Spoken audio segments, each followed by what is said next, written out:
एक समय इंद्र पृथ्वी लोक पर विचरण के लिए निकले हुए थे। उन्होंने हरे भरे वृक्षों से घिरा हुआ ऋषि दध्यंच का आश्रम देखा। आश्रम के समीप जलाशय था। फूलों से सजे पेड़ों की लताओं से धूप छन छन कर आ रही थी। यज्ञ वेदी के समीप समिधा धृत और कुशासन था। हल्की धुएं की रेखा यह बता रही थी कि अभी अभी यज्ञ समाप्त हुआ है। हवन सामग्री की उड़ती हुई सुगंध से समस्त आश्रम का वातावरण पवित्र हो रहा था। ऐसे सुरक्षित रम्य आश्रम को देखकर इंद्र की इच्छा हुई कि थोड़ी देर के लिए आश्रम में चलकर ऋषि के दर्शन करें। रथ रुका। सारथी को रुके रहने का आदेश देकर मंथर गति से चलते हुए इंद्र ने पुष्पित पल्लवित आश्रम को एक बार पुनः आंखें घुमाकर देखा। यज्ञशाला से उठती हविष की सुगंधित धूम्र राशि वायुमंडल को शुद्ध कर रही थी। तपोनिष्ठ ऋषि दध्यंच के हृदय की पवित्रता विकसित होकर आश्रम के कण कण में मुखरित थी। ऋषि दध्यंच ने सुरेंद्र को देखा।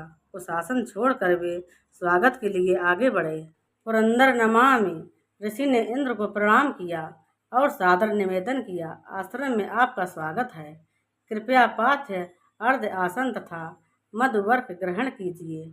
आप सकुशल हैं? इंद्र ने स्मित भाव से प्रसन्नता प्रकट करते हुए ऋषि से पूछा। आपकी महती कृपा भगवान, ऋषि ने विनीत भाव से कहा। इंद्र ने आश्रम का विधिवत आतिथ्य स्वीकार किया। उन्होंने एक बार पुनः चारों ओर आंखें घुमाते हुए आश्रम के वैभव को देखा। विनीत स्वर में बोले, महात्मन, आपको किसी भी वस्तु की आकांक्षा नहीं है। मैं जानता हूँ, तथापि चाहता हूँ कि आप मुझसे वांछित फल प्राप्त करें। ऋषि में कुछ भी प्राप्त करने की उत्कंठा नहीं थी। इंद्र के कथन की उन पर कोई क्रिया प्रतिक्रिया नहीं हुई। वे निर्लिप्त नतमस्तक खड़े रहे। इंद्र ने कहा, ऋषिवर, आप त्याग मूर्ति हैं। यदि तप साधना एवं सत्य विकास में मेरी सहायता की आवश्यकता हो तो मैं उसे पूरा करने में प्रसन्नता का अनुभव करूंगा। सुरेश्वर, मैं कृतार्थ हुआ। क्या मैं अपनी वांछित इच्छा प्रकट कर सकता हूँ? ऋषि ने गंभीरतापूर्वक कहा। अवश्य, इंद्र ने हर्षित होकर बोले। ऋषि बोले, मुझे किसी भौतिक सुख की कामना नहीं है। मैं सांसारिक भोगों से विरक्त हूँ। ऋषिवर, बिना आपके कहे मैं जानता हूँ। इंद्र ने विनयशीलता प्रकट की। ऋषि दध्यंच ने इंद्र से विनीत भाव को करबद्ध प्रणाम किया। इंद्र बोले, महात्मन, मैं आपकी इच्छा पूर्ण करूँगा। वर मांगिए। माधवा, मुझे मधु विद्या प्रदान करें। ऋषि ने कहा। मधु। इंद्र आश्चर्यचकित हो गए। हाँ सुरेश्वर, दध्यंच ने निश्चयात्मक स्वर में उत्तर दिया। इंद्र के तेजस्वी मुखमंडल की आभा ने अपनी दृष्टि उतारते हुए गंभीर मुद्रा में कहा, तपस्वी, यह दुर्लभ है। आपकी कृपा से सब कुछ सुलभ है। ऋषि ने स्थिर स्वर में कहा।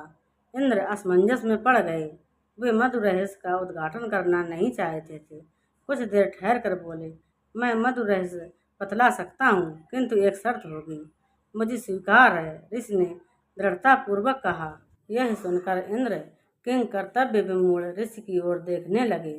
क्या मैं शर्त जानने का अधिकारी हो सकता हूँ? ऋषि ने इंद्र के मुखमंडल पर दृष्टि स्थिर करते हुए कहा। इंद्र आसन से उठे। उन्होंने अपने हाथ से वज्र को वायुमंडल में घुमाते हुए कहा, आप इस रहस्य का उद्घाटन करेंगे तो आपका मस्तक छिन्न हो जाएगा।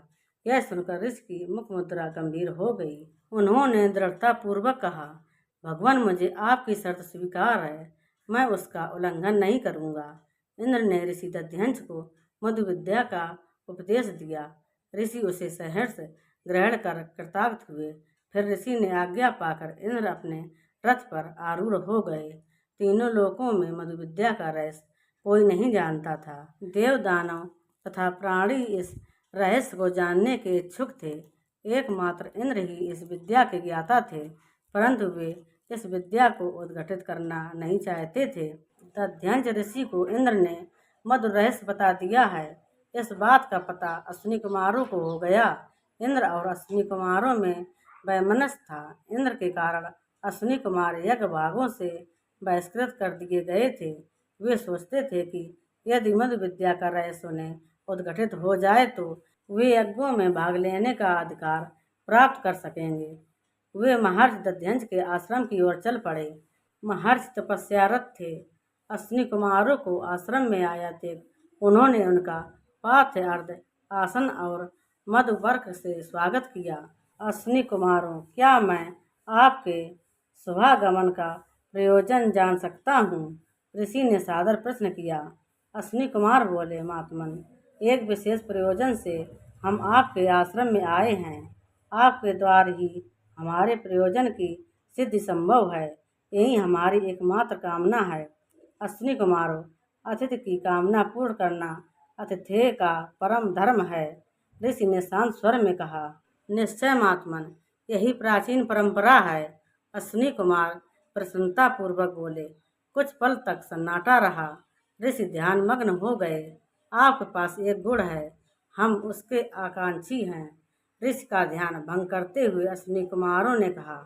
देवगढ़, यदि मेरे पास कुछ है तो मैं उसे देकर कृतार्थ हो जाऊंगा, ऋषि बोले। अपने पाक चातुर्य को काम में लाते हुए अश्विनी कुमार बोले, महात्मन, हम आपसे गुणदान चाहते हैं। सामर्थ्य रहते कौन दाता दान करना नहीं चाहेगा, ऋषि ने मुस्कुराते हुए कहा।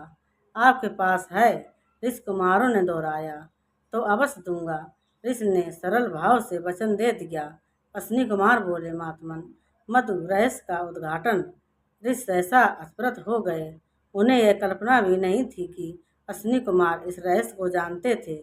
ऋषि उदासीन होते हुए बोले, मधु विद्या का रहस्य ऋषिवर इंद्र ने आपको दिया है, देवगढ़ बोले। किंतु आपको कैसे ज्ञात हुआ, ऋषि ने आश्चर्य भाव के साथ पूछा। महात्मन, आपके पास है, आपको हमारी याचना स्वीकार करनी होगी, क्योंकि आपने वचन दिया है, अश्विनी कुमारों ने याचक भाव से निवेदन किया। ऋषि असमंजस में पड़ गए। उन्हें इंद्र को दिया वचन याद आया उल्लंघन का परिणाम। विषाद की रेखा मस्तिष्क पर छाने लगी। मुखमंडल की छवि पर काली छाया उभरी। ऋषि की इस मानसिकता को देखकर अश्विनी कुमारों ने कहा, महात्मन, हम जानते हैं इंद्र ने आपसे वचन लिया है, उसका उल्लंघन करने पर आपका मस्तिष्क छिन्न हो जाएगा, किंतु आपकी अकाल मृत्यु नहीं होगी। हम कुशल शल्य चिकित्सक हैं। ऋषि की विषादपूर्ण निगाहें अश्विनी कुमारों को देख रही थीं। कुमार आगे बोले, हमने उपाय निकाल लिया है। आपका मस्तक काट कर हम अलग रख देंगे, उसके स्थान पर अश्व का मस्तक लगा देंगे। आप अश्व के मस्तक से हमें मधु विद्या रहस्य का उद्घाटन करें। इंद्र वज्र से आपका अश्व मस्तक काट देंगे, हम पुनः आपका मस्तक लगा देंगे। यह सुनकर ऋषि गंभीर हो गए। अश्विनी कुमार बोले, महात्मन, आपके वचन का उल्लंघन नहीं होगा, क्योंकि आपने जिस मस्तक से वचन दिया है वह मस्तक मधु रहस्य का उद्घाटन नहीं करेगा। मधु रहस्य का उद्घाटन अश्व मस्तक करेगा और वही दोषी होगा तथा उसे ही दंड भोगना होगा। आपका मानव मस्तक अछूता रहेगा। ऋषिवर, आपने हमारी याचना पूर्ति का वचन दिया है, आपका वचन भी पूरा होगा और आप वचन भंग के दोषी भी नहीं होंगे तथा याचक का कार्य भी संपन्न हो जाएगा। महर्षि ने वचन पालन की युक्त को सफल होते हुए देखकर कहा, अश्विनी कुमारों, मुझे आपका प्रस्ताव स्वीकार है। अश्विनी कुमारों ने महर्षि दध्यंश का सिर छिन्न करके उस पर तुरंत अश्व का सिर काट कर जोड़ दिया। ऋषि प्रसन्न थे। उनकी चेतना मनुष्य जैसी थी। वे हयग्रीव तुल्य लगने लगे। फिर उन्होंने कुशासन पर बैठकर अश्विनी कुमारों को मधु विद्या रहस्य का उद्घाटन किया। अश्विनी कुमारों ने शिष्यवत उसे ग्रहण किया। मधु रहस्य उद्घाटित होते ही इंद्र का क्रोध जाग उठा। उन्होंने ऋषि के वचन उल्लंघन पर वज्र प्रहार किया। महर्षि चीत्कार कर उठे, अश्विनी कुमारों, मेरा मस्तक छिन्न किया जा रहा है। अश्विनी कुमारों ने सत्तावना देते हुए कहा, महात्मन, चिंता न कीजिए, हम तैयार हैं। वज्र प्रहार से ऋषि का अश्व मस्तक छिन्न हो गया। अश्विनी कुमारों ने अविलंब ऋषि के मानव धड़ पर ऋषि का मानव मस्तक रख कर जोड़ दिया। ऋषि पूर्ववत आचरण करने लगे। शल्य चिकित्सक अश्विनी कुमारों के उद्भुत शल्य कौशल को देखकर जगत आश्चर्यचकित हो गया। अश्विनी कुमारों ने ऋषि को नमस्कार करते हुए कहा, आपने और हमने वचनों का पालन किया है, आप गौरव के पात्र हैं। हम अनुग्रहित हुए। अश्विनी कुमारों ने ऋषि को श्रद्धा एवं भक्तिपूर्वक प्रणाम किया। ऋषि उन्हें आश्रम की सीमा तक पहुंचाने आए और पुष्पांजलि के साथ विदा किया। तो दोस्तों, अगर आप हमारे चैनल पर नए हो तो प्लीज़ हमारे वीडियो को लाइक करें और चैनल को सब्सक्राइब करें। धन्यवाद।